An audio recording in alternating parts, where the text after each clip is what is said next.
Indeed, the Word of God can rebuke us, correct us, teach us, so that we will go in the path that we will not be kicked out. Hello. So it's good to hear the Word of God. Let us now welcome His servant to preach us this afternoon, no other than our beloved Pastora Sonia Marcos, who is one of our residence pastor here in Hong Kong. Shall we all arise as we will give respect unto God to our pastor? Praise the Lord. Praise the Lord. Good afternoon po sa ating lahat. Tayo po muna ay manalangin. Panginoon, maraming salamat o Diyos sa pagkakataon na ito, sa patuloy na pinagkakatipon-tipon mo ang iyong mga anak upang ikaw ay kanilang papurihan at upang mapakinggan ka sa pagkakataon na ito. Kaya dalangin mo, Diyos, patuloy na mag-usap ka sa bawat puso. Banal na Espiritu, salamat din po sa inyong presensya, sa pangalan ni Jesus. Amen. Makakaupo na po tayong lahat sa presensya po ng Panginoon. So praise the Lord. Ang ganda po ng init. Di po ba? Yes, hindi lang dito, pati doon sa Kalinga, Apayao na dating malamig. Kaya sabi ko sa kanila kanina, ba't hindi niyo sinasabi na sira pala ang mga aircon ninyo? So isang aircon lang po yung umaandar sa gitna. So yung dalawa talagang hindi siya pwede. At ang maganda pa po kanina, nag-shutdown ng 30 minutes walang electric. So binuksan namin ang mga bintana so that mabasa ang salita ng Panginoon. No? So sabi ko sa kanila, ang impyerno ay mas madilim kaysa dito at ang impyerno ay mas mainit ng dihama. So praise the Lord. Dahil kahit na mainit po, kaya yung ating joint fellowship na hati, kayong mga outreaches ngayon, next Sunday naman, joint fellowship po ng mga nearby outreaches natin. Kasi kung nandito sila ngayon, mas lalong malamig ang panahon. Okay, praise the Lord. So, nakahanda na po ba tayo? Amen. So, kung handang-handa na, please open your Bible in the book of Luke 12, verses 42 to 46 as our text.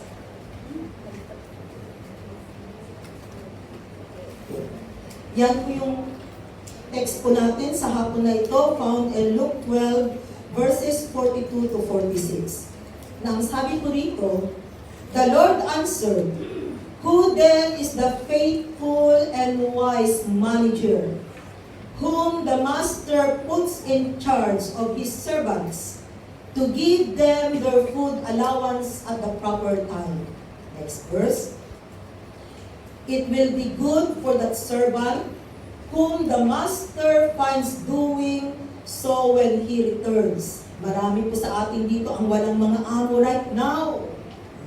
Kahit na walang amo, ginagawa pa rin natin yung mga trabaho natin. Right? Sabi diyan sa verse 44, I tell you the truth, He will put him in charge of all his possessions. Verse 45, but suppose the servant says to himself, my master is taking a long time in coming, and he then begins to beat the men servants and maid servants, and to eat and drink and get drunk. And verse 46, sabi ko dyan, the master of that servant will come on a day when he does not expect him and at an hour he is not aware of.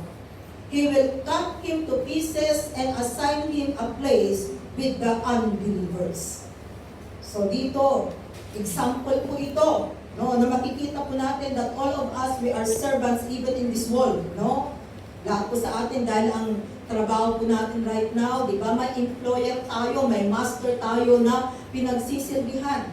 So katulad din po sa bahay po ng ating mga amo, kung tayo po ay tapat at sinusunod yung utos ng amo, alam natin that everything is okay. Pero pag nandun po na merong hindi pagsunod, lalo na pag wala si amo, kung ano-ano ang ginagawa natin.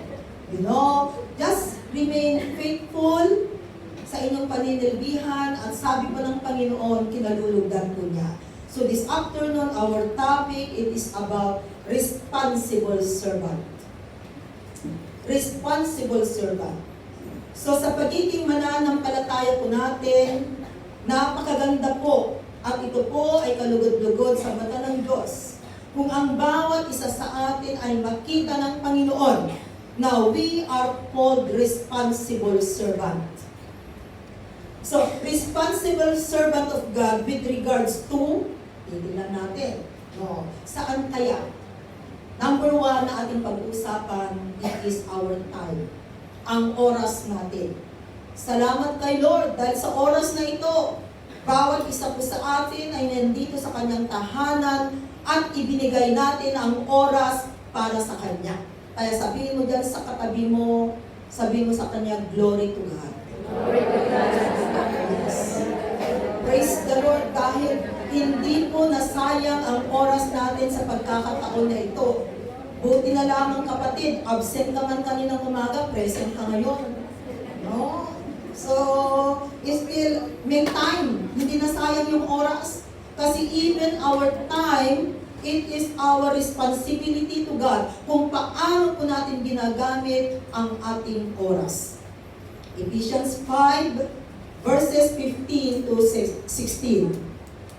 Sabi po dyan, be very careful then how you live. Mag-ingat po tayo kung paano po tayo mamuhay. Live not as unwise, but as wise. Maging matalino po tayo sa mundong ito. Sabi dyan sa verse 16, making the most of every opportunity because the days are evil.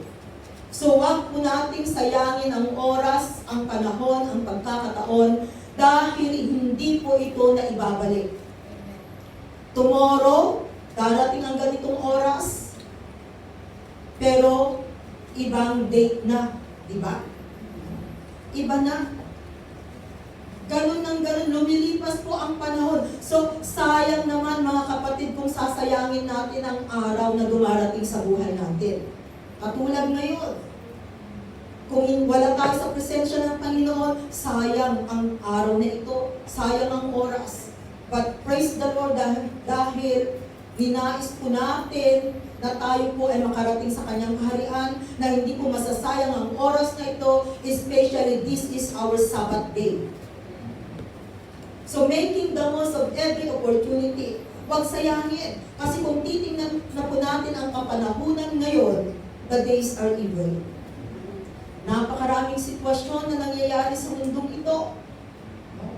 At sa isang iglap, nalalaman natin, nangyari sa isang lugar, sa Amerika, o anong ginawa kay Trump. Begin to pray. Diba? Kasi hindi lang sa Pilipinas, maging sa iba't ibang lugar, makikita po natin ang sitwasyon na nangyayari ngayon. The days are becoming evil. And for us believers, we should know how to use our time properly. Huwag po natin sayangin. Ninanakaw po ng Facebook, ng YouTube ang oras ng bawat isa. Sabihin mo dyan sa katabi mo, ikaw palagi kang nagpapanakaw kay YouTube at Facebook. Walang exempted sa atin, lahat tayo. Hinahayaan natin si Facebook at si YouTube, si Google, na ninanakaw yung oras natin. Imbis na mas mahaba yung oras natin kay Lord, nagiging maiksi. Kaya, oras. Mahalaga po ang oras. Kaya wag nating sayangin mga kapatid. At hindi na po na ibabalik ang oras. Kaya ngayong katabi mo, tumatanda yan. Hindi na ibabalik kasi kung na ibabalik sana, hindi bumabata tayo isang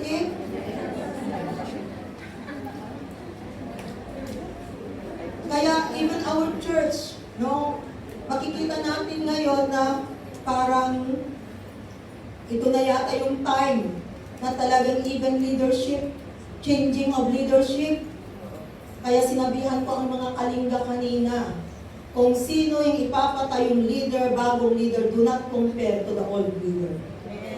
You need to submit kung sino man ang ipapatayo ng Panginoon na leader. Even for you, mga different outreaches, pag dumating po yung time, magkaroon po ng changes of leadership, do not compare. Dahil may kanya-kanyang anointing po ang bawat leaders na itatalaga ng Panginoon. Gawain po ito ng Panginoon and we just only an instrument of God. Kasi hindi yan itataas ng Panginoon. Hindi po niya yan gagawin leader kung hindi niya pinili. Kung sasabihin natin na mali yata dahil tao ang nagpatayo sa kanya, God will make a way. Kung talagang hindi siya ay yung karapat-dapat. Trabaho ng Panginoon ito, so hayaan natin na si Lord din ang kumilos. Sabihin, what we need to do is to obey and submit to the authority na ibinigay ni Lord sa bawat isa sa atin. Amen? Even in the different ministry. Mabago man po, sino man po yung leaders na ibibigay ni Lord sa atin, we need to support. Kasi kung hindi po natin susuportahan, magiging pasaway ka, kapatid. Sabi rin sa kanyang salita, pananagutan mo yan sa Panginoon. So what we need to do, lumakad po tayo ng naaayon sa salita ng Panginoon. 1 Corinthians 10 verse 31. Sabi ulit sa kanyang salita, so whether you eat or drink or whatever you do it all for the glory of God. So ano man ang ginagawa natin, sabi diyan, gawin to give glory to the living God. So wag po nating sayangin ang oras natin. Kung ano yung pwede nating gawin, gawin na natin. Kaya mamaya, di ba? It's good. Meron tayong joint fellowship. Kaya nga suggestion po namin kay Obispa na dapat hindi mawala yung joint fellowship. At i-fix yung joint fellowship para alam natin na every second Sunday, joint fellowship. Isn't it? So mas maganda kung fix. Pero this time, medyo hati muna. Unless na lumamig po itong place natin, pwede tayo ulit magsama-sama lahat. Okay. So, yun pong ating time oras. Number 2. Number 2 po, na ating titingnan, being a responsible servant not only to our time, but even our bodies. Ang katawan po natin. And Romans 12 verse 1, sabi po roon sa kanyang salita, Romans 12 verse 1, therefore I urge you, brothers, in view of God's mercy, to offer your bodies as living sacrifices, holy and pleasing to God. This is your spiritual act of worship. Lagi po natin napapakinggan ito, na ialay natin yung ating sarili as a living sacrifice. Buong buo, buong pagkatao na iaalay natin sa Panginoon. Yan ang kailangan, mga kapatid. Dahil ang sabi niya sa 1 Corinthians 3:16-17, don't you know that you yourselves are God's temple and that God's Spirit lives in you? Alalahanin mo, kapatid, ang katawan po natin, ito po ay tahanan ng banal na Espiritu. If anyone destroys God's temple, God will destroy him, for God's temple is sacred and you are that temple. Kaya inaalagaan po natin yung ating katawan dahil ito po ang templo ng banal na Espiritu. Okay. Paano natin aalagaan yung ating katawan? Alam mo na ng high blood, tigilan mo na ang pagkain ng lechon. Ano? Kasi ang salita natin, di ba, minsan lang. Kung everyday na may lechon, palagi mong sinasabi, di ba, minsan lang, paano na lang yan? Di ba, minsan lang. Masarap yung ice cream nung Friday night. Sabi ko minsan lang, sorry Lord, garargal na ang boses ko right now. Sabi ko, oo nga pala, Lord. Kasi hindi ako masyado sa malamig dahil nga sa init, di ba? And then dinagdagan pa namin ano yung drinks natin. No, nag-take out pa kami, nag-Sprite pa ako. Sabi ko, Lord, sorry. Kasi kung hindi natin aalagaan, there is something. Tama nga, na kung hindi natin aalagaan ang ating sarili, kaya sabi ko kayo, Lord, boses, Lord, save my voice. Kasi tinitingnan ko ang schedule, diretso Panginoon. Hindi lang minsan. Second, third. Diba? Masaya pa kami noong Sunday na pumunta ng Puyo. Imbis na magla-live kami ng bubog tigyag. Nakakatuwa ang sitwasyon. Supposed to be live kami ng bubog tigyag. Dahil sa excited kami pumunta ng Puyo, nag-record kami ng Friday ng Wednesday night. O sige, mag-record na lang tayo. Para sa Friday, pumunta tayo ng Puyo. Para makapamasyal din yung ibang kapatid. Yan yung plano. Which is natupad nga. Kaya yung mga kapatiran, inayos nila yung sa radio program para magpipindot na lang. Ang problema, nagkaroon ng problema sa gabi. May tumawag around 9:50. Sabi, wala daw mag-play ng ubog tibiyag. So yung isa namin kasama parang nagigil, sana hindi na ako sumama. Sabi namin sa kanya, di ba inayos mo naman, everything is okay? Hindi naman natin alam na wala palang magpipindot kasi nagkaroon ng hindi masama yung pakiramdam ng isa nating kapatid na in charge. But during that time, sabi namin, kahit na mag-taxi ang isa sa inyo pauwi doon sa Central, hindi kaya. So sabi natin, huwag natin sayangin ang gabi natin. We are here. We just go on with the Bible study. Si Lord ang bahala. And praise the Lord for the life of Sister Lisa. Siya yata yung tinawagan. Buti na lamang at nakapunta. Play. Ang kailangan lang during that time is to play. Magpindot lamang. Everything is ready. So pag dumarating yung sitwasyon na gano'n, akala natin simple lamang, isang it. Pero kailangan importante. Kaya kung atin pong titingnan, no, ayan, with regards to our bodies, pakaingatan po natin, lahat po tayo, all of us, need to take care of it. Para sa ganon, hindi lamang po, no, makapagtrabaho sa bahay ni Amo, kundi even our ministry in the church. Especially now na sinasabi natin na we belong in this family, we believe in the Lord Jesus Christ, hindi lamang po sa natural, physical, kundi even in spiritual. That's why we need na tayo po ay maging malakas, physically and spiritually. And then sabi po dyan sa 1 Corinthians 6:19 to 20, do you not know that your body is a temple of the Holy Spirit? Siya rin ang sinasabi. Who is in you, whom you have received from God? You are not your own, kundi ang sabi dyan, you were bought at a price, therefore honor God with your body. Ang katawan natin ito na kung saan nakatira ang banal na Espiritu. Kaya tingnan po ninyo, dahil merong Espiritu ng Diyos na nananahan sa atin, kaya tayo po ay nababago. Sabi natin, hindi pwedeng pagsamahin ang Espiritu ng Diyos at Espiritu ng Diablo sa iisang templo. Pag merong Espiritu ng Diyos na nananahan sa atin, ang nangyayari, ang mga masasamang Espiritu na nasa iyo kapatid ay umaalis, nalilinisan. Ang deliverance po ay hindi instant. Hindi instant yan.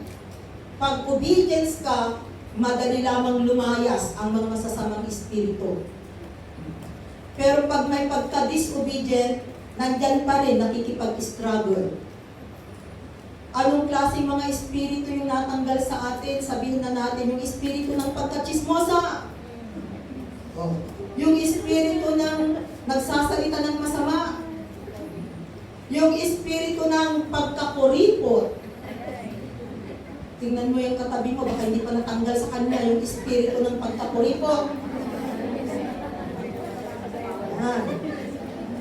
Kaya, there is struggle doon sa loob. Nakikipaglaban. Maraming klaseng espiritu, mga kapatid.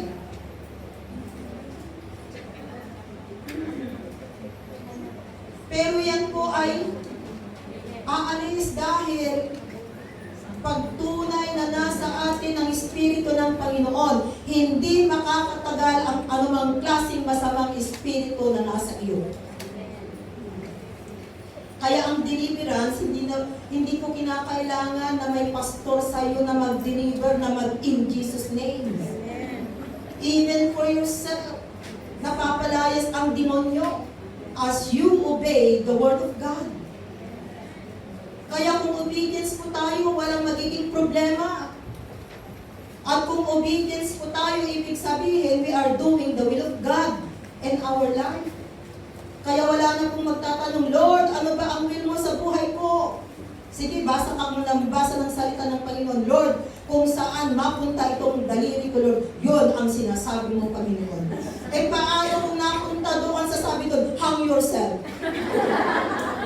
Ang gagawin mo.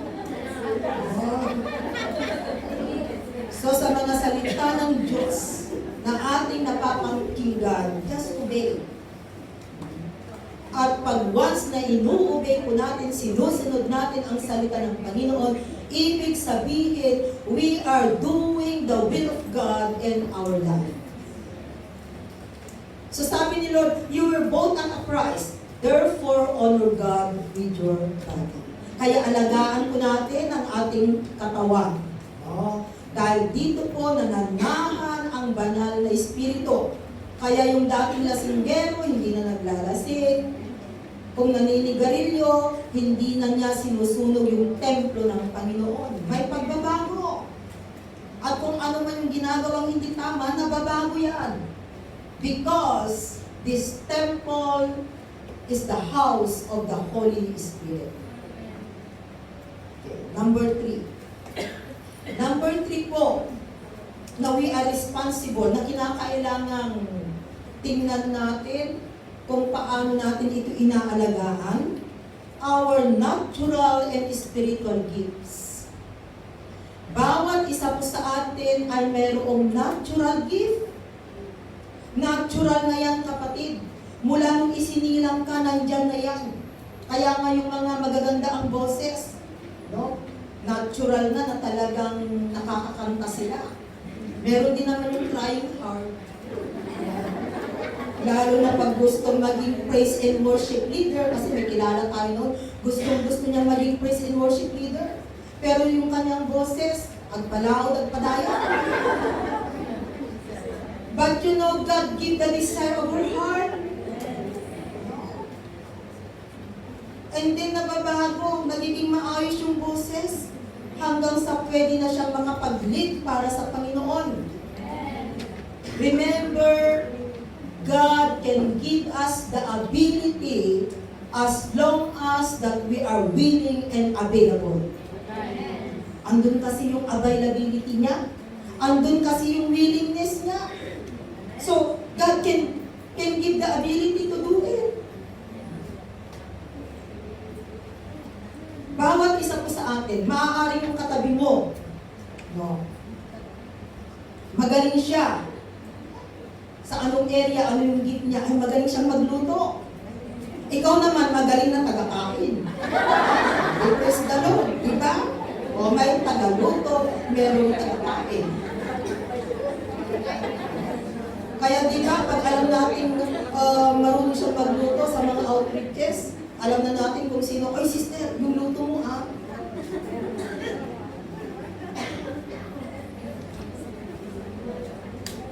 May kanya-kanyang natural talent na ibinigay ang Panginoon. Bawat isa, walang hindi po nabigyan ng natural talent dito. Meron at merong ibinigay ang Panginoon. And aside from that, there are spiritual gifts that the Holy Spirit can give to each one of us. Aside from our natural talents, natural gifts, meron pong spiritual gifts na ibinigay ang Panginoon. In 1 Corinthians 12 verses 1 to 11, basahin po natin. Hindi po ito yung ating part of our topic, kaya hindi po masyadong i-explain the 9 gifts, the spiritual gifts. This is another topic. Tingnan lang po natin sa salita ng Panginoon. Sabi niya, "Now about spiritual gifts, brothers, I do not want you to be ignorant. You know that when you were pagans, somehow or other you were influenced and led astray to mute idols. Therefore, I tell you that no one who is speaking by the Spirit of God says, Jesus be cursed, and no one can say, Jesus is Lord, except by the Holy Spirit." Verse 4, "There are different kinds of gifts, but the same Spirit." Okay, isa lamang po yung Espiritu. Kaya kung nag-a-agree ka dyan sa ginagawa ng katabi mo, sinasabi mo, di ba rin pareho tayo ng Espiritu, di ba? Pero kung gumagawa siya ng hindi tama at hindi mo gusto, talagang ikaw ibang klaseng Espiritu meron ka. Ano? Di ba? Yan. Nagsabi isang Espiritu, "There are different kinds of service, but the same Lord. There are different kinds of working, but the same God works all of them and all men. Now to each one, the manifestation of the Spirit is given for the common good." Pagkailangan po ang mga gifts na ito po ay ginagamit ng isang mananampalataya. So what are the gifts na ibinibigay ng Panginoon? Tingnan natin, isahin natin. To the one who is given through the Spirit, the message of wisdom. The message of wisdom, karunungan. Ito po ay usually nagagamit in times of counseling. No? Nakakapagbigay ng tamang advice. Because there is wisdom that comes from the Lord. Okay? Another is the message of knowledge. Ano po yung message of knowledge? Usually po ito during preaching. Knowledge. Nalalaman kung ano ang iyong nakaraan. Nalalaman kung ano ang sitwasyon na meron ka ngayon. So during the preaching, namumusak ang Panginoon. Maaaring ini-example ka, hindi ka naman kilala ng preacher. There is message of knowledge. No? Yan. Another is tapos na ba yun? To another, the message of knowledge by means of the same Spirit. Next verse, please. To another, faith by the same Spirit. Yung pananampalataya. Faith that moves mountain. Kaya nga minsan yung faith natin ang taas-taas. Yun pala nag-operate ang gift of faith. Hindi po ito yung faith na yung meron sa atin na pananampalataya that we grow by hearing and hearing the Word of God. No?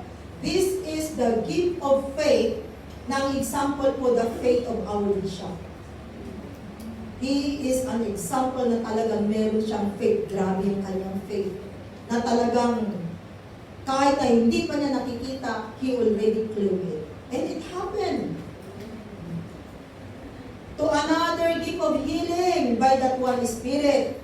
So, merong kagalingan na nangyayari po. And all of us also, as we lay our hands on sick people, they will be healed. The next, to another miraculous powers. Talagang may milagrong nangyayari. No, wag umulan. Katulad ni Elijah, hindi umulan. Umulan ka, umulan na. To another prophecy. Prophecy, sinasabi niya kung ano ang mangyayari. There is prophecy. To another, distinguishing between spirits. Nalalaman mo kung anong klaseng espiritu meron ang isang tao. Katulad yung isang nabaptize last Sunday. No. When I put again the oil, yun kasi ang ayaw ng Diablo, pag nilalagyan mo ng oil. Because oil, it represents the Holy Spirit. When I put the oil, nag-manifest na naman si demonyo. Talagang makikita mo yung kanyang mata na talagang lumiliyab. And then, pairap-irap. Sabi, ganyan siya sa akin. Na talagang sinusuplagahan niya ako. Tapos, ang nakakatuwa nito, kasi nga pag sa gabi, pumupunta ako doon sa Tagalog. Kasi meron yung kapatid doon na magaling manghilot, pinapahilot ko yung ulo ko, yan, ang kakapag-relax. And then, sabi sa kanya, "Hoy sister, alam mo ba kung anong ginawa mo kay Pastora kanina?" Sabi sa kanya. Anong ginawa ko sa kanya? Mahal ko nga si Pastora, di ba Pastora, I love you? Sabi, yes sister, I love you too. And then sabi ng leader, "Huwag kayong maingay, hindi niya alam kung anong ginawa niya. Kasi hindi siya yun." Which is true. Hindi siya yun. Kaya hindi niya alam na inirak-irapan niya ako. Ako lang kinusko-silapan. Kasi hindi siya yun. Kaya kung sinasabi, wala naman akong ginawa kay Pastora, alam na nasasaktan ko siya. Yun ang kanyang sinabi. Yes, I believe you, sister. Tapos nung umalis na, yun pala, naka-video lahat. So tingnan ninyo. Nung tiningnan nga namin ang video, talagang, tingnan ninyo, ito, ginawa pala niya, sabi nga hindi daw. Ganyan na naman sila. Pero we explain to them. Dahil totoong hindi siya, kaya hindi niya alam. Kaya nga during deliverance, kinakailangan tawagin mo yung kanyang pangalan. Because inside, may naglalaban doon. Yung talagang siya at yung klase ng espiritu na nasa kanya. So, kinakailangan labanan. Kinakailangan talagang tawagin ang pangalawang Jesus. Amen? But praise the Lord, no? Imagine yung 10 I suffer for 2 days of glory to God. As lamin na lumalo, iba gitna eh. But anyway, sabi ko kay Lord, glory to God. No? So kahapon na naman, the Saturday group 5 submitted for water baptism. So praise the Lord. Dahil dito nakikita natin na namumunga tayo isang bit. Kasi kung meron nagsasubmit for water baptism, ibig sabihin namumunga. May mga bagong kaluluwa na naa-assure. Although, maraming mga nagpo-for good sa atin. Maraming mga umuwi. Pero pinapalitan ni Lord. And it is time na bawat isa ay mamunga. So we challenge the different outreaches. Kahapon, 2 ang Saturday Yunlong, 1 ang Fotan, 2 ang Saturday May. Lord, no? So sa mga Sunday outreaches din, sana sa susunod na joint fellowship natin, may mga mababaptize din po sa inyo. Amen. It's a challenge na dapat pumamunga tayo. Ayan, distinguishing between spirits to another is speaking in different kinds of tongues. So speaking in different kinds of tongues is the evidence that you are baptized with the Holy Spirit. Ang 10 na bautismohan last Sunday, all of them, they can speak in tongues. Kaya nung deliverance, ang nag-i-speaking of tongue yung mga newly baptized. Sila yung nag-i-speaking in tongue. Talagang, siyang dala. Ganun sila lang titingnan ko. Oh, praise the Lord, Lord. Sila ang mga supporters. Kasi ilan lang sa kanila yung nandun sa loob na leaders. Siyempre, ang lit-lit dyan ang dami namin. So, praise the Lord. Ganyan po ang ginagawa ng Panginoon. Speaking in different kinds of tongues. Even yesterday, the 5 souls that are baptized. Yung isa ang ganda ng kanyang speaking of tongues. Sabi ko, Lord, ngayon lang ako nakarinig ng ganitong speaking of tongues. Parang matured na. Kung paano siya mag-speaking of tongues. Siyang dararahaya, talagang very powerful yung kanyang speaking of tongues. Sabi ko, Lord, glory to God. So tunay, na nagbibigay po ng kapangyarihan ang banal na Espiritu. Kaya I challenge for those na hindi pa po nakakapag-speaking of tongue, you ask God. In your devotion, you can have the speaking of tongue if you want really to baptize with the Holy Spirit. God is able to give unto you. Praise the Lord ngayon kasi ang mga nagpapa-water baptize, double po ang nagagawang baptism sa kanila. Aside from water baptism, they are baptized with the Holy Spirit. They can speak in different kinds of tongues. Ayan, to still another, the interpretation of tongues. All these are the work of one in the same Spirit, and He gives them to each one just as He determines. So, praise the Lord. So, may mga gift po na ibinibigay ang banal na Espiritu. So, we have natural and we have spiritual gift. Lahat po sa atin, ang pwede po natin na palaging ginagamit is the speaking of tongue. Very powerful po ang speaking of different kinds of tongue. Ang speaking of tongue na yan, it is used for edification. There are times na tayo po ay nanghihina. But if you can speak in tongue, just speak in tongue and you will be lifted up. Napapalakas po ang ating spiritual na buhay. And speaking of tongue, you can use it as a prayer language. And your prayer will become perfect because the Spirit knows kung ano po ang kailangan ng ipinag-pray mong tao. Kaya gamitin po natin ang speaking of tongue every time. Mag-speaking of tongue po kayo. And number 4 na tayo. Number 4, our possession. Our possession. And Luke 16 verse 9. Sabi yan, I tell you, use worldly wealth to gain friends for yourselves, so that when it is gone, you will be welcome into eternal dwellings. Kaya ang kayamanan po natin, sabi diyan, gamitin natin na tayo po ay makapag-akay ng mga kaibigan, sabi diyan, mga kaluluwa sa kaharian ng Panginoon. Kaya sa mga DTC student, di ba, one of the strategies of evangelism is feeding ministry. Magpakain. No? Magpa-breakfast, magpa-lunch. And who knows, pag yan na po ay nai-assure mo sa Panginoon, siya naman ang magpapakain sa iyo. Pero hindi yun yung purpose natin, ha? It's good. Feeding ministry one way. To evangelize, para tayo ay makapag-evangelize.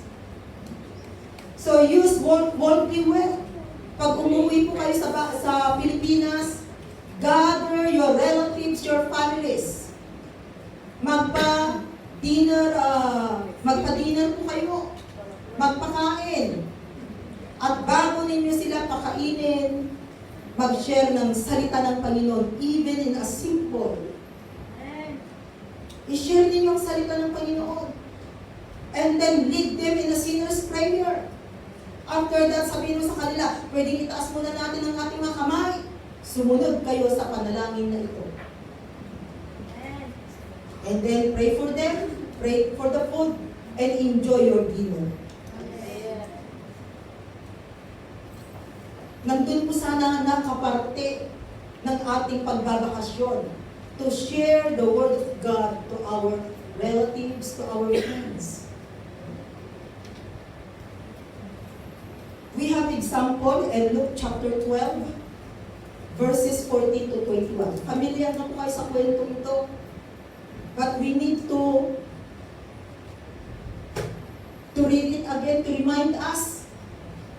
Nasabi diyan, Jesus replied, "Man who appointed me a judge or an arbiter between you?" Then he said to them, "Watch out, be on your guard against all kinds of greed. A man's life does not consist in the abundance of his possessions." And he told them this parable. The ground of a certain rich man produced a good crop.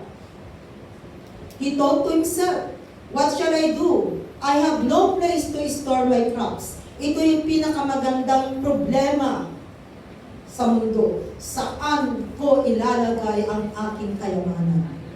Tanungin mo yung katabi mo, may problema ka bang ganon? Ang ganda sana, no? Pag gano'n yung problema natin, saan ko ilalagay ang aking kayamanan? Naku, Lord, marami na akong dunyag na ipon. Saan ko kaya ito ilalagay? Yan ang kanyang problema. Ito ang kanyang solusyon. Sabi niya, then he said, this is what I'll do. I will tear down my barns and build bigger ones. And there I will store all my grain and my goods. And I'll say to myself, you have plenty of good things laid up for many years. Take life easy, eat, drink, and be merry. Ang ganda ng kanyang plano. Nakalimutan niya. No, merong nakakaalam ng kanyang mga plano na hindi niya pwedeng mailihim. Sabi ni Lord, but God said to him, you fool!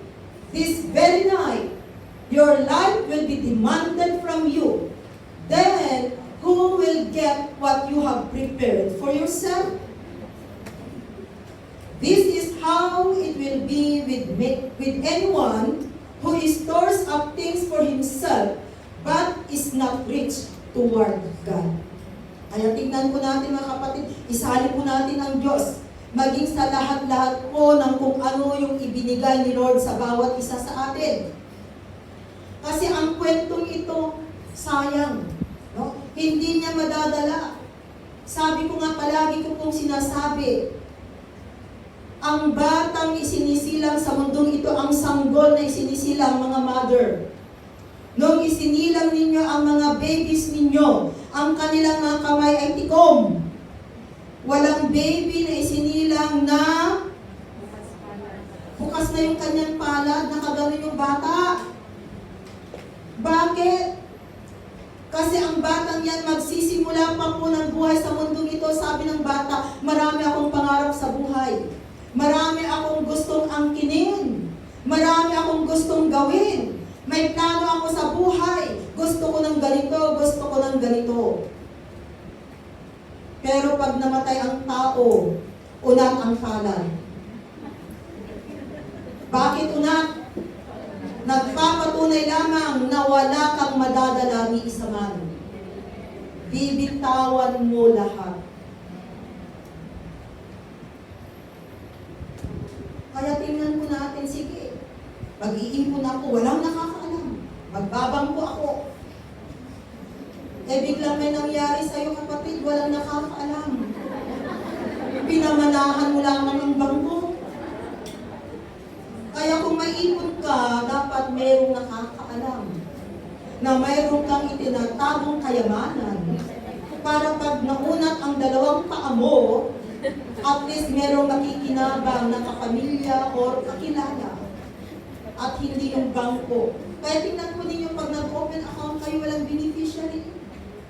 Kasi kung ano man ang nangyari sa inyo, ang gagawin ng kapamilya ninyo, patutunayan, ako yung asawa, ito yung documents, ako yung anak, ako yung magulang. Eh paano nga kung walang nakakaalam? Sino ang mag-claim? Kaya kung may mga investment kayo dyan na tinatago, dapat may nakakaalam. Isulat mo na ang iyong last will and testament. Diba? Lalo na yung mga maraming mga naipundar dyan, mga naipundar para alam. Hindi pag-aawayan ng inyong mga anak. Eh ngayong buhay ka pa, nag-aaway-away na sila. How much more kung wala na? Yan po yung reality ng buhay sa mundong ito, isn't it? Kaya mas maganda na lamang po, tingnan natin, even in our finances. Kaya yan yung ating number 5. Our finances. There are 3 kinds of giver. The flint, ang flint. Kinakailangang gumamit ka ng martilyo,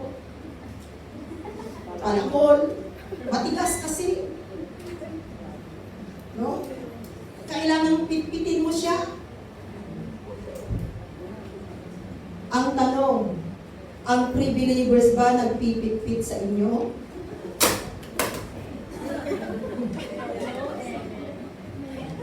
Diba? Kasi tingnan ninyo, pag nag-exhort naman tayo ng offering, wala namang pumupunta dyan para binubuksan ang bag ninyo. At titingnan yung wallet ninyo, oy sister, meron kang 5 tigba 100 bigay mo yung isa. Di ba, Asherit, hindi ninyo yung ginagawa? Kundi yun lang box, ayan. No? At bahala na kung meron at magkano ang ibibigay. Isang 8. So, ibig sabihin, hindi namin kayo minamartilyo. Hindi namin kayo, ayan, okay, flint. Ito po yung klase ng giver na matigas. Number 2, meron naman yung sponge, right? Pipigain. Kasi minsan, pamahira naman ako. Pinipiga naman kami sa pagbibigay. Ang sponge. Tanungin mo, uy, mamaya yung leader mo. Oy, leader, pinipiga mo ba kami? Sasabihin ng leader, hindi, sinasabi ko lang naman yung galing sa taas. Ay, not magaling pagdating sa taas. No? Katulad ng adopted church natin, hindi lamang po tayo, hindi lamang Hong Kong, lahat po. Mas kawawa nga ang Macau. Sabi ko, ang Macau, sa kanila ang isang church. Ang hawak ng Hong Kong, 2. Ang Macau po natin, kung tutuusin, ang equivalent lang ng Macau natin is only the Itugaw Group. So sabi ko, di mas lalong sacrifice. Kawawa naman yung kanilang pastor. Kung paano niya i-exhort,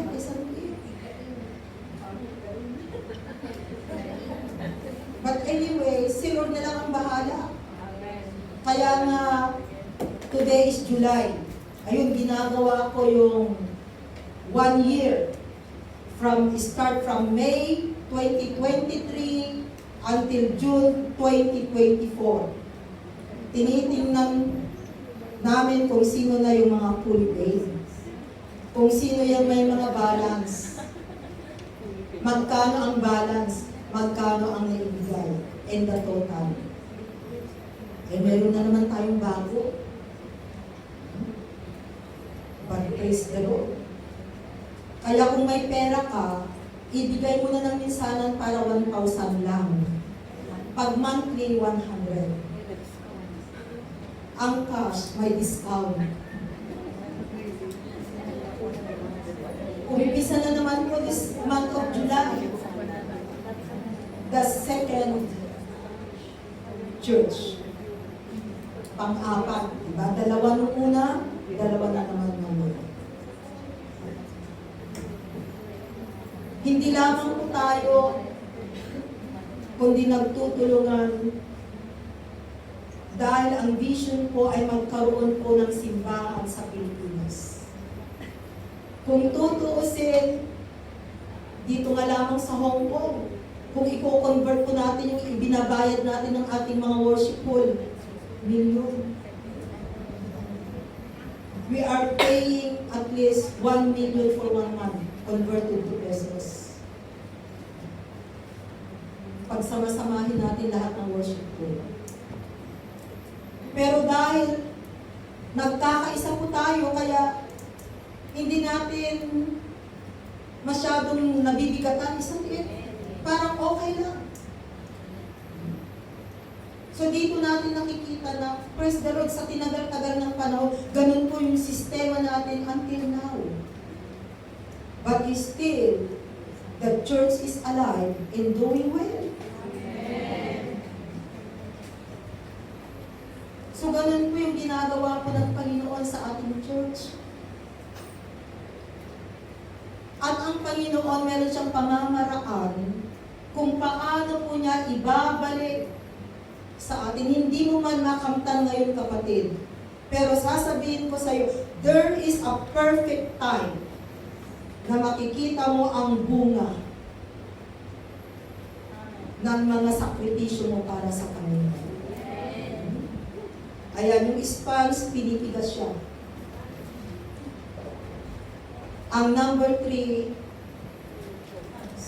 honeycomb. Sabihin mo din sa katabi mo, di ba honeycomb ka?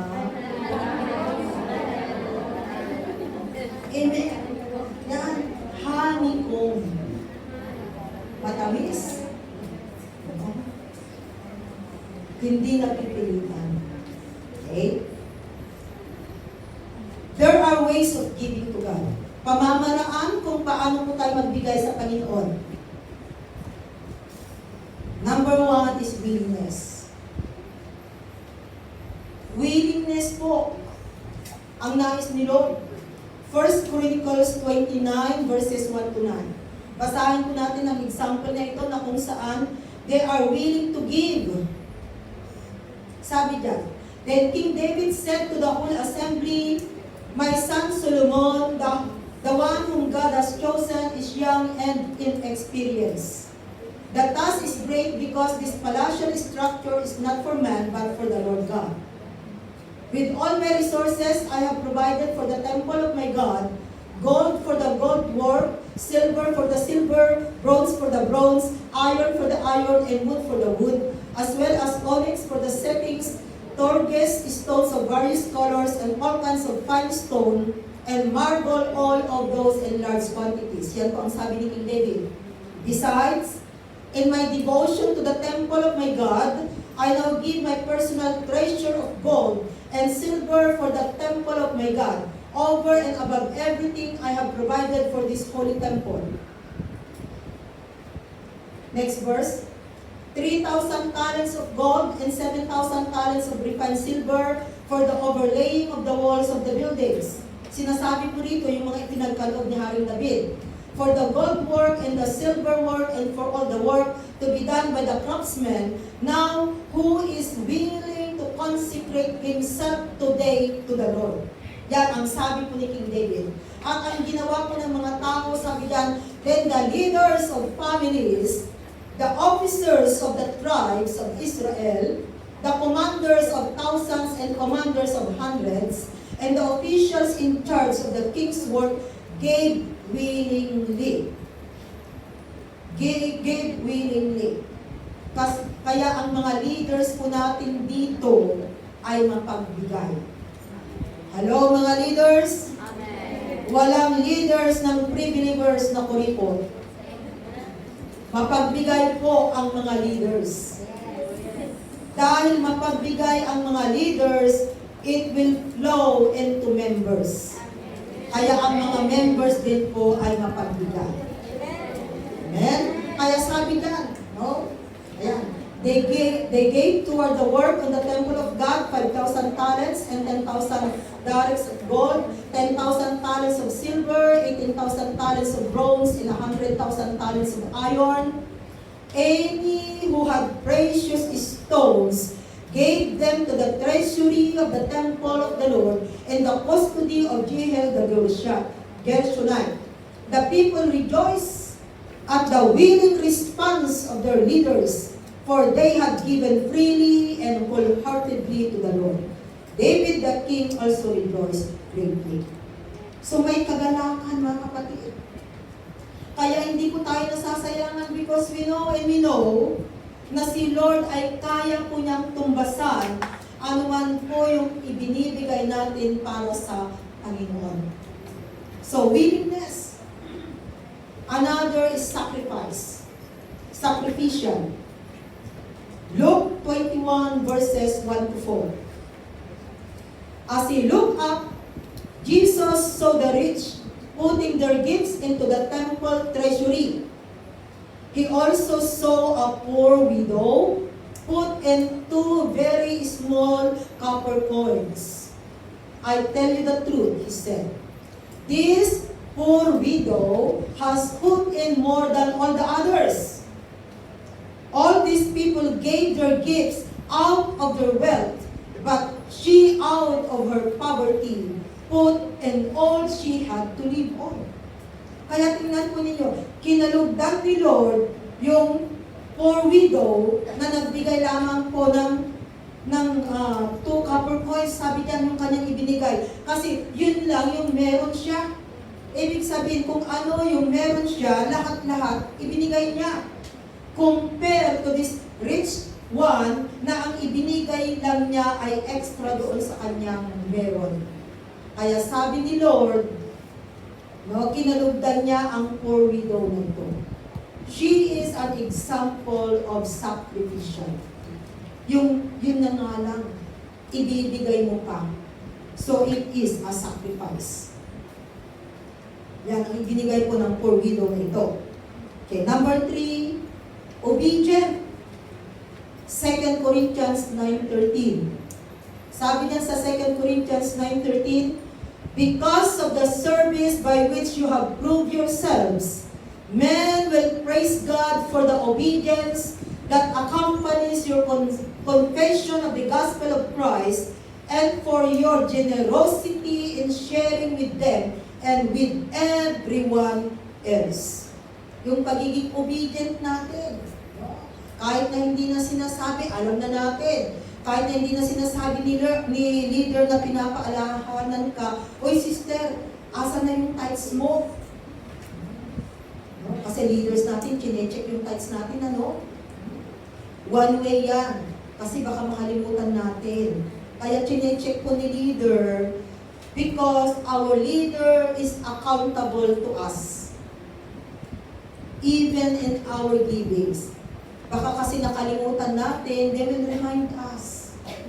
No? They will remind us.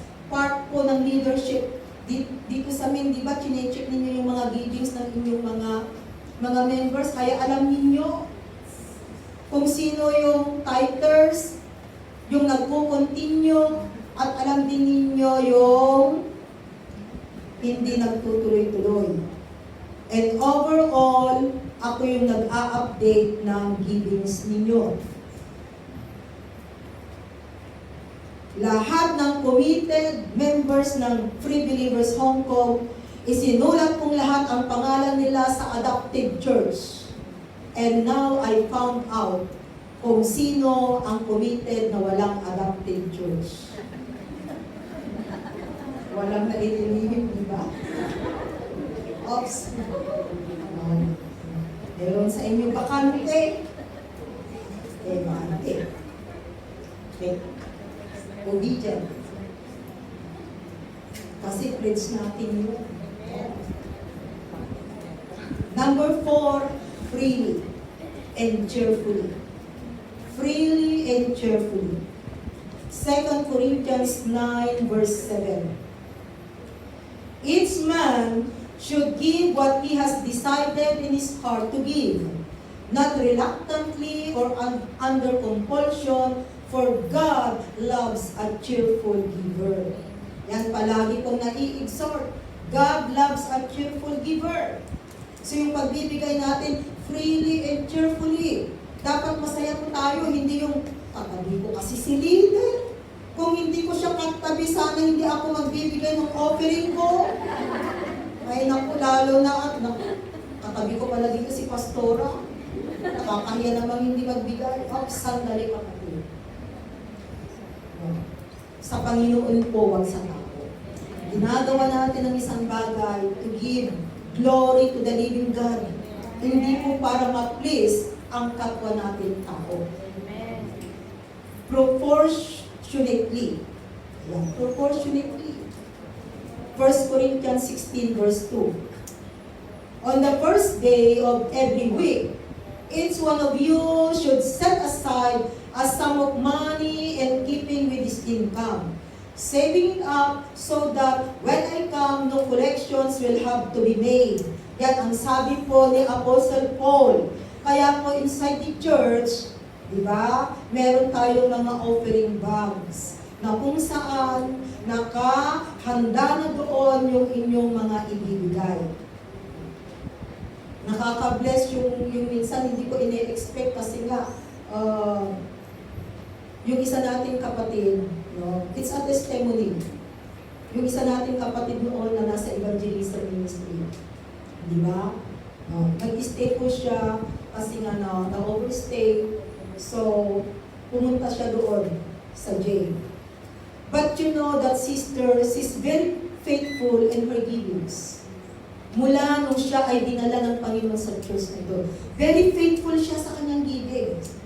Yung nga lamang, walang nakakaalam na gano'n yung establish niya. So, saka na lamang natin nalaman, noong dumating na siya doon sa time na siya ay nandun. So, ang maganda po is that, siya yung una na napunta sa bilangguan na hindi po direktang pinauwi ng immigration. Binigyan siya ng 2 linggo isang linggo. And then pumunta ng church. Pagpunta niya ng church, ang una niyang hinanap ay yung kanyang tithes envelope. Pero ang ginawa ko kasi during that time, nag-ayos ako ng tithes envelope. So tinanggal ko na yung kanyang tithes envelope. And then, ayaw sana niyang magpakilala kasi baka daw magulat kami. So sakalang siya lumapit, nung tapos na ang message, sabi niya, Pastora, ayan na nga yung tithes envelope ko ijay. Patingin ko, andito siya. And then sabi ko, oh, ate, andito ka? When Pastora, taumay ko man iti tithes ko. Kasi doon pala sa loob, meron din silang ginagawa na which is they have income. Imagine, sabi ko sa loob ko, iniipon niya kung magkano yung konting kita doon sa loob ng kulungan, inipon niya yung tithes. At nung siya ay pinalabas, pumunta sa ng church at hinanap ang kanyang tithes envelope. Praise God. So, sabi ko sa kanya, ate, para hindi siya ayaw ate nandun. Yun na lang sabi ko, pero tinanggal ko na. So, what I do talagang, dali-dali akong sumulat, and then, gumawa ko ng envelope niya, and then ibinigay ko sa kanya, ate, ito yung envelope. Pumunta siya ng church para ibigay lamang yung kanyang tithes bago siya ay umuwi. At praise the Lord, dahil nung umuwi ko siya, no, sinamahan ko siya doon sa airport, nakakatuwa na ang kwento, kasi talagang i-assist siya ng kanyang immigration officer na babae. And then, bigla na lang kami pumunta doon sa harapan. Sabi ng mga Pilipina, kasi Philippine Airlines siya, sabi niya, ay, bakit sila nauna? Eh, alam mo naman ang mga Pilipina minsan, di ba, bakit nauna, hindi nakipila? No? So, alam naman sabihin ko, ay, hindi, kasi ganito, kundi ang sabi ko, ay, hindi, kasi employer niya. Employer niya yung pala police. Nag-assist sa kanya. And then, sabi ko, thank you Lord, alam nga sasabihin ko, kaya, ay pasensya na, kasi nagmamadali, employer kasi niya, kaya okay lang po, ako nang kumakausap sa mga Pilipina. Ay, ganun ba? And then yung isa naman, ay, ang bait-bait ng employer. Eh, mabait naman ang employer natin, si Lord, isn't it? Yes. Na pwede niyang ayusin ang dapat maayos. So, praise the Lord. No. So, nakaka-challenge po talaga, imagine that. Na nandun pa rin sa kanyang puso na ibibigay niya ang para kay Lord. How about us? Number 6, generous. Bago tayo pumunta niyan, sa paborito nating verse. Generous, 2 Corinthians 8:2. Sabi po dyan sa 2 Corinthians chapter 8 verse 2, out of the most severe trial, their overflowing joy and their extreme poverty, wealth up and rich, generosity. Tingnan po ninyo, may mga testing, may mga trials sila. Pero andun yung kagalakan. Kahit na sila ay mahirap, pero andun po yung kanilang generosity na maghandog para sa Panginoon. Let's go to the principle of givings. Letter C natin, the principles of giving. Number 1 is that God expects us to give with a percentage. Malakay chapter 3, verse 10. Sabi niya sa kanyang salita, bring the whole tithe into the storehouse, that there may be food in my house. Test me in this, says the Lord Almighty, and see if I will not throw open the floodgates of heaven and pour out so much blessing that you will not have room enough for it. Palagi kong nai-exhort ang verse na ito, Malakay chapter 3 verse 10. Ito lamang po yung verse in the Bible na nagsasabi ng, test me in this, subukan ninyo ako. Tithe. Ano po ba yung tithe? Ang tithe po is that 10% of our income. Kaya po ang salary po natin ay, magkano yung salary ngayon? 4,870. Okay. 487 is the 10% of that one. Isn't it? And that 10%, sabi dyan, bring the whole tithe. So buo. Yan yung tinatawag na ikapo. Itinuturo po natin sa church na ito ang pagbibigay dahil yun lamang po ang pamamaraan para kayo po ay tuluyang pagpalain ng Panginoon. Kasi sabi dyan sa verse, taste me in this. Kaya tayo po ay natuturuan ng pagbibigay, mga kapatid. No? Ang 10% po ay para sa Panginoon. Kaya sa mga kapatiran na hindi pa po nagbibigay ng kanilang tithes, it's a challenge to all of us. Mag-obey po tayo sa salita ng Panginoon. Ang 90% na yan with blessing. Bakit? Tinanggal mo kasi ang 10%. Dahil ang 10% hindi para sa iyo, para sa Panginoon.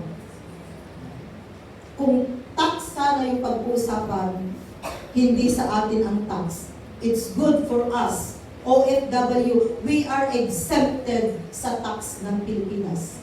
Kaya walang nagpapal sa inyo ng income tax return. Pero noong 1990, nagpapal kami doon sa consulate ng income tax return. Nag-fill up kami doon. Pero totally na tinanggal. Because OFW, we are exempted. Kaya hindi po tayo nagbabayad ng tax. So sabi sa kanyang salita, 10%. So ito po yung tithes na para sa Panginoon. Subukan po natin ang Panginoon. Sabi niya, taste me in this. Ang Diyos ang nagsasabi. At dito makikita po natin, sabi niya dyan, and I will not throw open the floodgates of heaven and pour out so much blessing that you will not have room enough for it. Susi po kung paano tayo pagpapalain ni Lord ay ang mag-obey sa kanyang command. Itinuturo po natin ang giving of tithes and offerings. Hindi lamang tithes, ang offerings, no? Pag ang offerings po, ang nangyayari po doon is that kung ano yung ibibigay natin, pero yung tithes, meron siyang percentage. Okay? meron siyang percentage, 10%. Yung 90% naman, iiwan sa atin with blessing.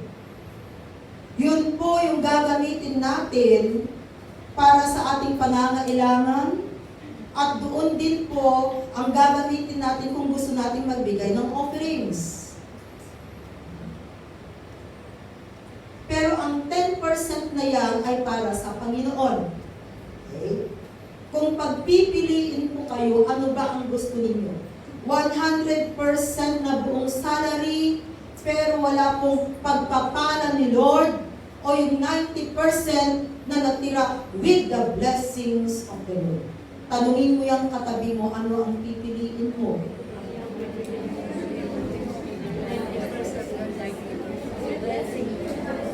Yung 100% ba na walang blessing, o yung 90% lamang with the blessings of the Lord?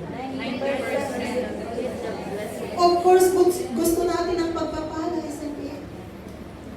Subukan natin ang Panginoon, sabi po niya dyan sa kanyang salita.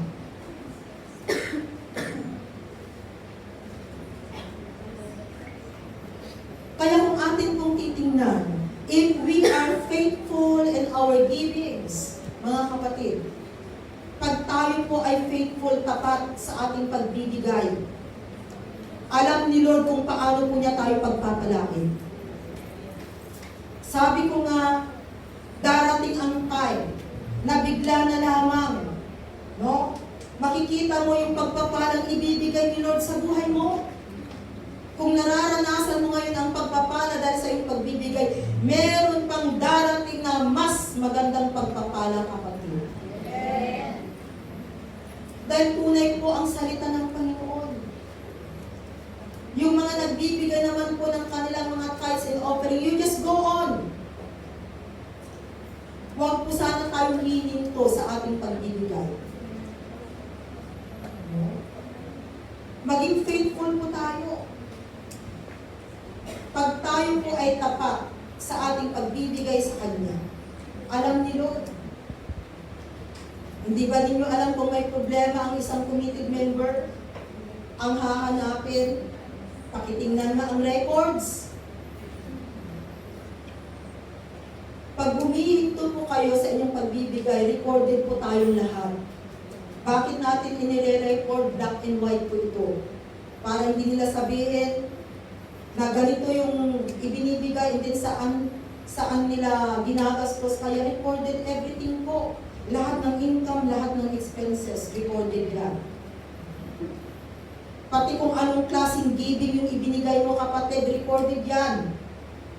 Kaya kung continuous ka, ang ganda ng attendance mo kumpleto. Parang attendance din yan. Pero kung meron kang pabagtabagtaw, katulad ng ngipin ng bungal. Meron ng itong buwan na ito, next month wala na naman, sa susunod meron na naman. Oh, yan ang nangyayari. Baka tatanungin ninyo, bakit pa inire-record? For record purposes nga.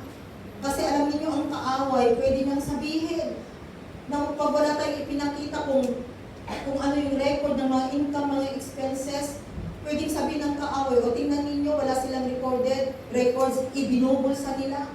Pero kung may records, nakikita lahat-lahat doon, mayroong black and white, alam natin. Kaya, ganun po mga kapatid. Na-account din. Diba kayo mga outreaches? Yung mga ibinibigay, sinasubmit ninyo dito, recorded din ninyo. Aside from your records, meron ding records dito.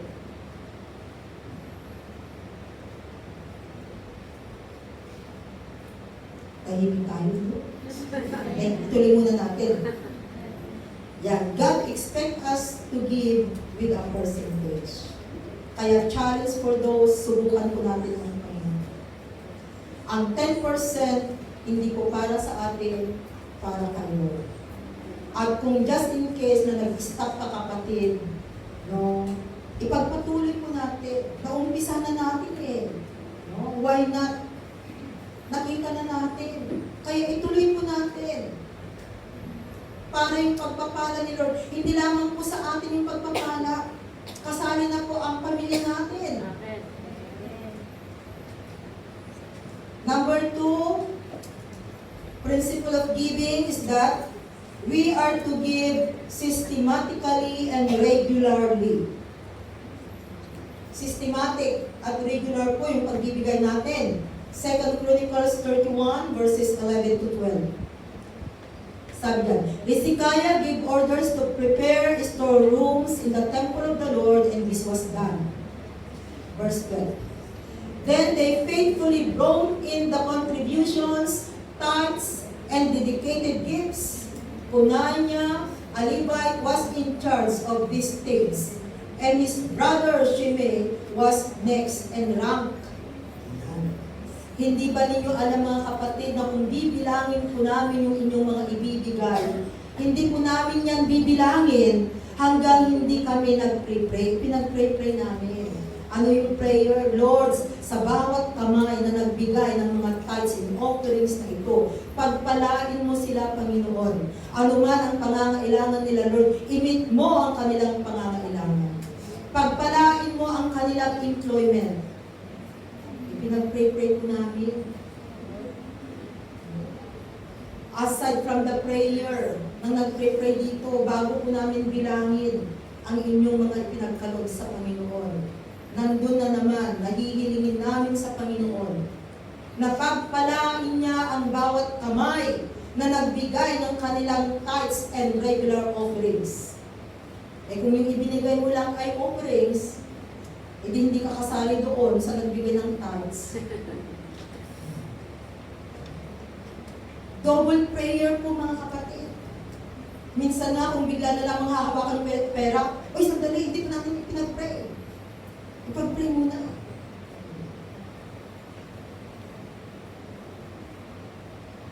Sa inyo sa mga outreaches, pag binibilang ba ninyo yung inyong mga offering, pinag-pray ninyo? Nandun po sana na ipag-pray natin. Itaas sa Panginoon, Lord, ang mga kapatid na nagbigay na ito. Kaya yun lamang pong prayer, no? Sa pagbibigay. And we know that God answers prayer.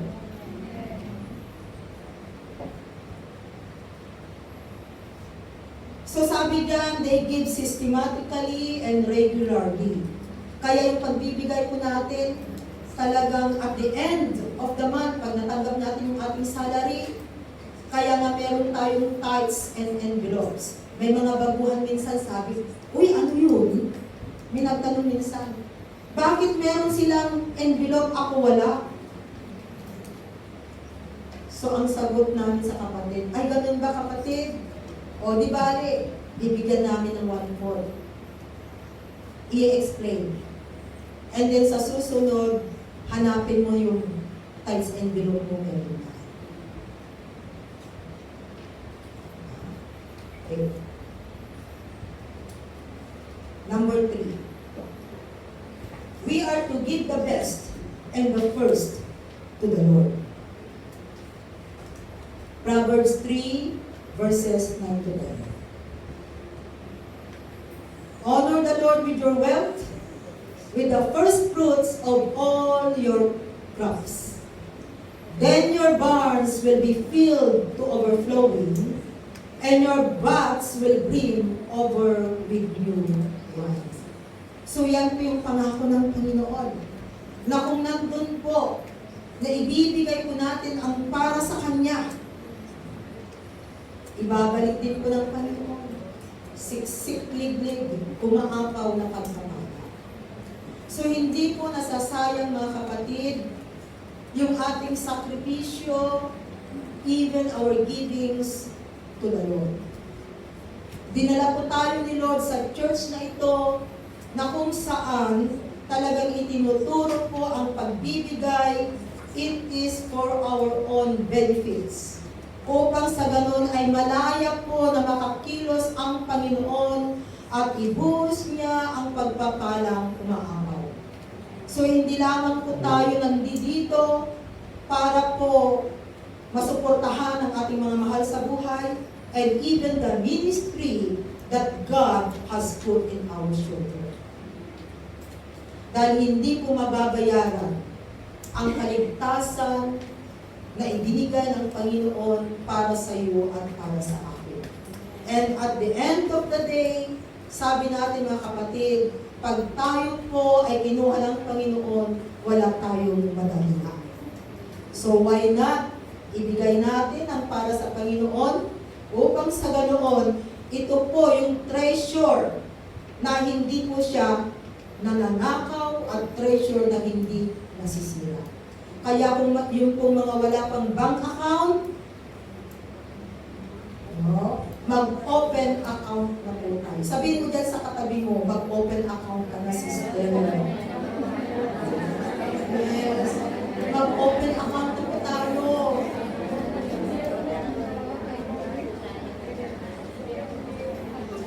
Hallelujah. So, purihin po ang Panginoon, sasabi natin sa ating pinag-aralan, no? Ayan. The summary of our topic this afternoon, responsible servant. Sa anong way po tayo magiging responsible? Our time, our bodies, our natural and spiritual gifts, our possession, our finances. And then sabi dyan, there are three kinds of giver: the flint, the sponge, and the honeycomb. And then there are ways of giving to God: willingness, sacrificial, obedient, freely and cheerfully, proportionately, generous, principle of giving. God expects us to give with a percentage, and that is 10%. We are to give systematically and regularly. So hindi lamang minsan tayo nagbibigay, kundi pag tayo ay may income, nagbibigay po tayo para sa Panginoon. Number 3, we are to give the best and the first to the Lord. Amen. Panginoon, salamat o God sa iyong salita na minsan pa po pinaalalahanan mo po ang bawat isa sa amin o God na maging responsible servant po kami, Panginoon. Sa lahat po ng areas ng aming buhay, nandun po sana o God na alam po namin o God ang responsibility namin o God. Lord, tulungan mo kami, turuan mo po kami, Panginoon, na ang mga salita na aming napapakinggan, ito po ay hindi masayang, kundi ito po, Panginoon, ay makita, maipasabuhay ng bawat isa. Salamat, Panginoon, dahil tunay nga po, mahal mo ang bawat isa. At nais mo, Panginoon, na ang iyong mga anak ay sumunod ng naaayon sa iyong kagustuhan. Kaya patuloy, O Diyos, na pagpalain mo ang iyong mga anak. Huwag mo po kaming pababayaan, Panginoon. Patuloy na hawakan mo ang aming mga buhay. At higit sa lahat, Lord, salamat sa biyaya ng kaligtasan. Maraming salamat, O Diyos, at ibinabalik ko po sa mataas na papuri sa pangalan ni Jesus. Amen. Balik ko po sa ating